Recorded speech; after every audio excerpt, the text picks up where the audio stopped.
Assalamualaikum warahmatullahi wabarakatuh. Shalom, Om Swastiastu, Namo Buddhaya, Salam Kebajikan, Rahayu.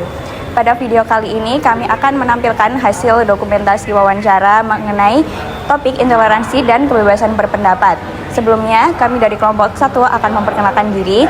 Saya Nabila Yufaras Lutfia dengan NBI 14122000125. Saya Kipti Raihan Aziza, NBI 14122000182.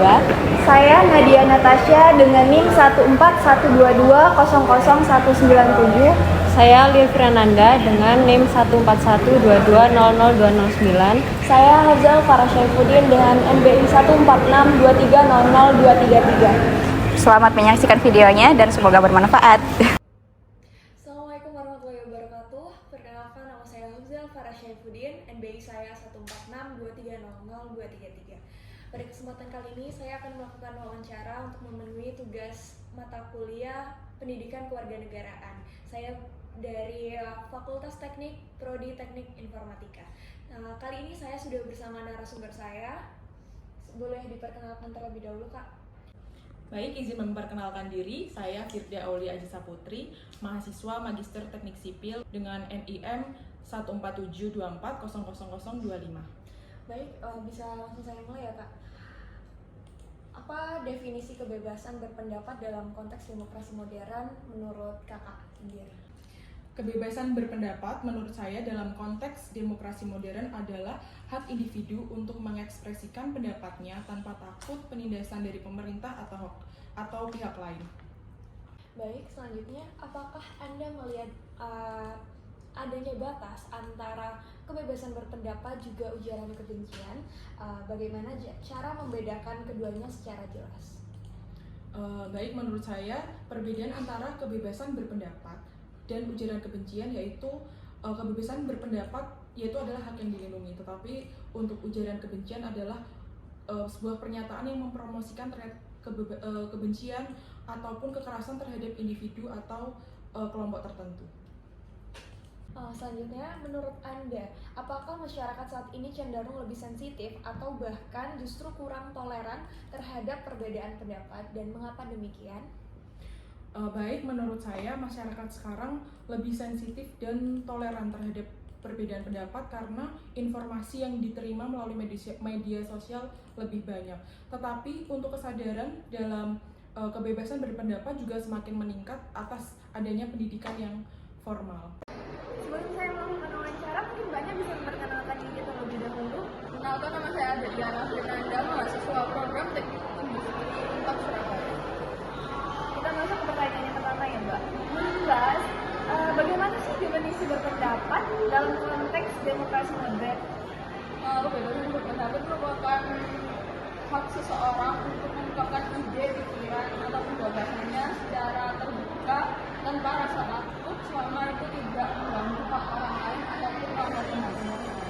Baik, yang kedua, apakah Mbak melihat adanya batas antara kebebasan berpendapat dan ujaran kebencian? Ya, terkait dengan kebebasan berpendapat dapat berujung menjadi ujaran kebencian ketika seorang itu terprovokasi. Baik, yang selanjutnya itu menurut Mbak, saat ini tuh masyarakat tuh lebih sensitif atau intoleran terhadap perbedaan berpendapat? Masyarakat cenderung lebih sensitif sebagian karena beberapa ada yang terpancing opininya terhadap pendapat yang berbeda dari apa yang dirasakan seseorang itu. Tapi terdapat juga beberapa kelompok masyarakat yang memilih abai ataupun diam saja atau cuek tanpa menanggapi sesuatu masalah yang terjadi. Selanjutnya itu dalam konteks kita keberagaman agama, suku dan budaya, apa sih tantangan utama dalam menjaga kebebasan berpendapat? Tantangan utamanya itu antara mereka mau menyuarakan opininya atau memilih untuk menghargai nilai-nilai yang ada dan dianut orang lain. Nah, selanjutnya, apa peran pendidikan itu dalam menanamkan nilai toleransi dan pemahaman atas kebebasan berpendapat? Peran pendidikan dalam membentuk perilaku, yaitu untuk membentuk perilaku seseorang individu dari sejak dini untuk menanamkan nilai-nilai toleransi yang ada, sehingga untuk meningkatkan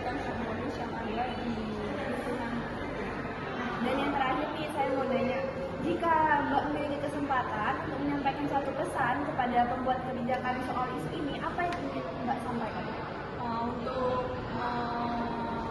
membuat regulasi yang tegas dan juga adil terhadap perbedaan yang ada. Teman-teman, kali ini saya bersama kakak Anissa. Di sini saya akan menyampaikan beberapa hal tentang intoleransi. Yang pertama, menurut Anda bagaimana definisi kebebasan berpendapat dalam konteks demokrasi modern? Menurut saya, kebebasan berpendapat pada saat ini bisa dinilai jauh lebih baik daripada masa-masa yang sebelumnya. Dimana kita bisa ketahui kebebasan berpendapat pada masa sebelumnya itu sangat dibatasi, jadi orang-orang tidak bisa bebas dalam beropini atau berpendapat terhadap suatu masalah. Lalu yang kedua, apakah Kak Anissa melihat adanya batasan antara kebebasan berpendapat dan ujaran kebencian? Dan gimana cara Kak Anissa membuatnya? Kalau menurut saya, cara membedakannya tuh dari poin yang dia jelaskan. Apakah dari poin yang dia jelaskan itu mengarah kepada pribadi orang yang diajak debat atau tidak? Selagi itu tidak mengarah kepada pribadi atau syarat tertentu, maka itu masih dianggap sebagai kebebasan berpendapat. Menurut Anissa sendiri, perbedaan pendapat di masyarakat itu lebih sensitif atau intoleran? Menurut saya kan perbedaan pendapat pasti selalu ada ya. Cuma kalau di lingkungan sekarang dan di lingkungan sekitar saya kebetulan perbedaan pendapat tuh jauh lebih dihargai daripada harus mengikuti pendapat satu orang tanpa dia ada upaya untuk beropini sendiri. Kalau dari segi konteks keberagaman agama, suku dan budaya, tantangan utama apa yang menjaga kebebasan berpendapat? Tantangan utamanya itu karena itu kan hal-hal yang serius ya. Kalau disenggol dikit atau takutnya ada miskomunikasi dikit kan takutnya masalahnya jadi berat-berat.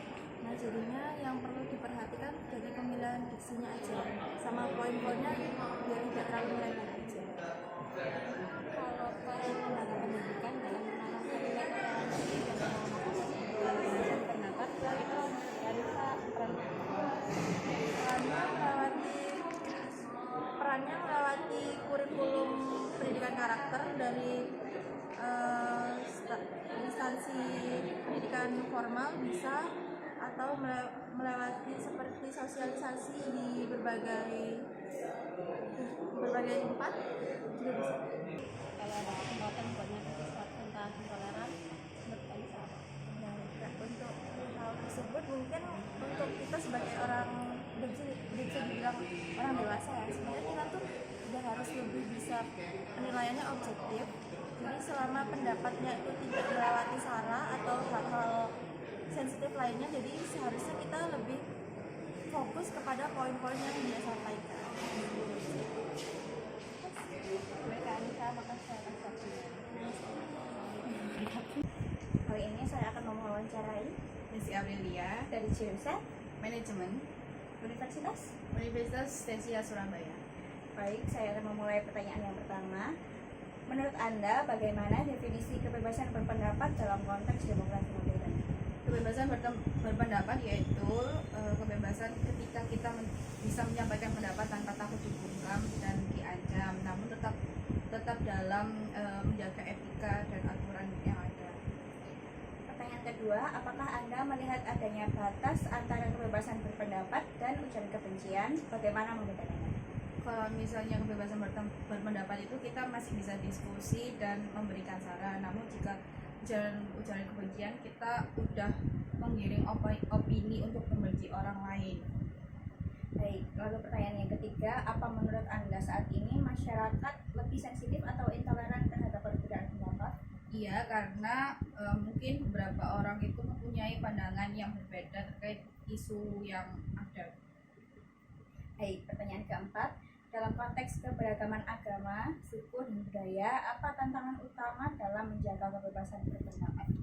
Menjaga ucapan agar tidak menyinggung agama, ras maupun suku yang ada.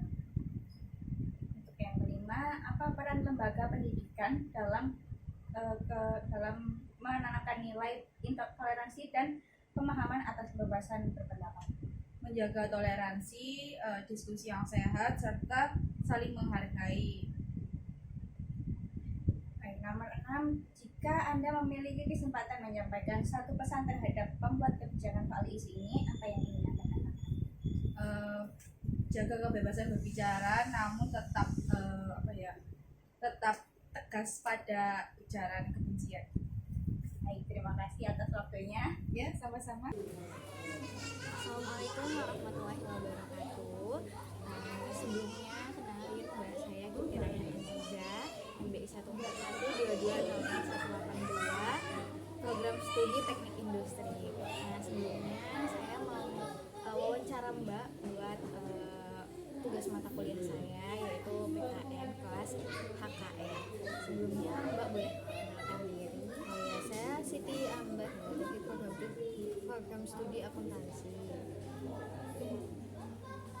Oke, boleh langsung saya tanya aja ya Mbak? Oh ya, boleh. Menurut Mbak nih, bagaimana definisi kebebasan berpendapat dalam konteks demokrasi modern? Kebebasan pendapat itu menurutku ya seperti suatu hak yang harusnya kita terima sebagai manusia karena kita makhluk sosial, tapi hak ini tadi tuh merupakan hak untuk menyampaikan pendapat kita secara bebas, tapi juga harus dipertanggungjawabkan, yang mana itu tidak untuk menghakimi atau memojokkan pihak-pihak tertentu. Jadi itu pendapat yang bisa dipertanggungjawabkan. Ini yang kedua, apakah Mbak melihat adanya batas antara kebebasan berpendapat dan ujaran kebencian? Bagaimana ngebedainnya? Menurutku ya, kebebasan pendapat sama ujaran kebencian tuh beda. Bedanya gimana sih? Kalau berpendapat itu kita itu memicu suatu diskusi. Jadi kayak nih aku berpendapat nih soal demokrasi kita tahun sekarang di pemimpinan sekarang ini.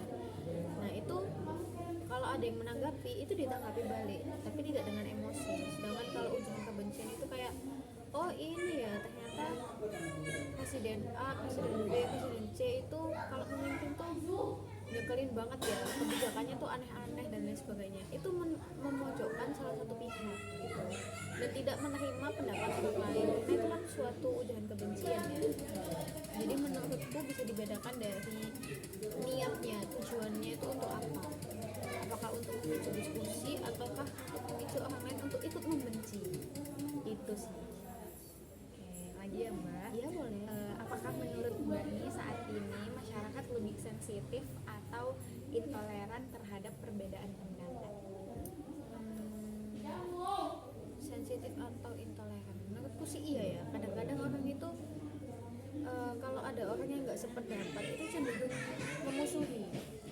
Jadi akan menciptakan pihak-pihak tertentu. Jadi kalau misalnya kamu nggak sependapat sama aku ya kita nggak temenan aja kayak gitu. Karena beberapa kali itu memang ada kejadian seperti itu dan saya mengalami sendiri sih. Lagi ya Mbak, dalam konteks keberagaman agama, suku, dan budaya, apa tantangan utama dalam menjaga kebebasan berpendapat? Jaga kebebasan berpendapat.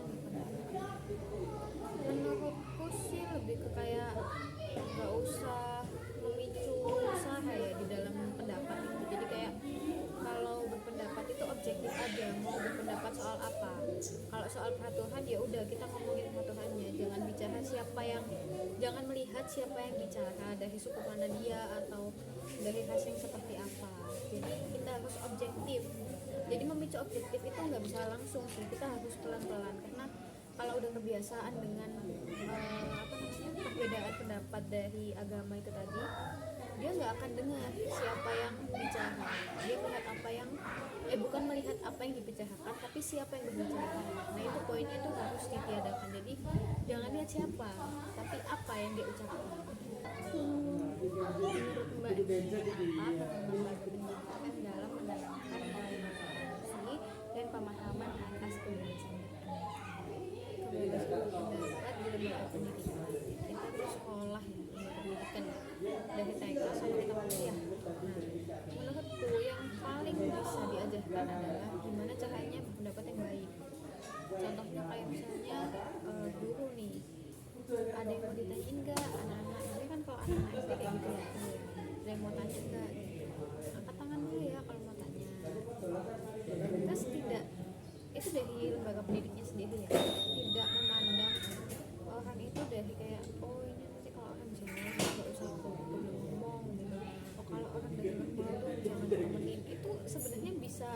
dari gurunya. Jadi dari lembaga pendidiknya diajarkan cara berpendapat yang baik, bagaimana cara menyampaikan pendapat, dan kayak orang yang berbicara itu bisa ditanamkan dari kita dari lembaga pendidikan. Yang terakhir nih Mbak, jika Mbak memiliki kesempatan menyampaikan satu pesan kepada pembuat kebijakan soal isu ini, apa yang mau Mbak katakan? Jadi isunya tentang perbedaan pendapat dan agama itu tadi ya.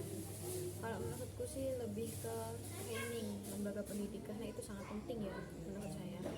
Di beberapa daerah, di beberapa sekolah, saya tuh masih sering nemuin di mana guru itu masih rasis ke anak didiknya, muridnya. Itu justru contoh yang buruk ya.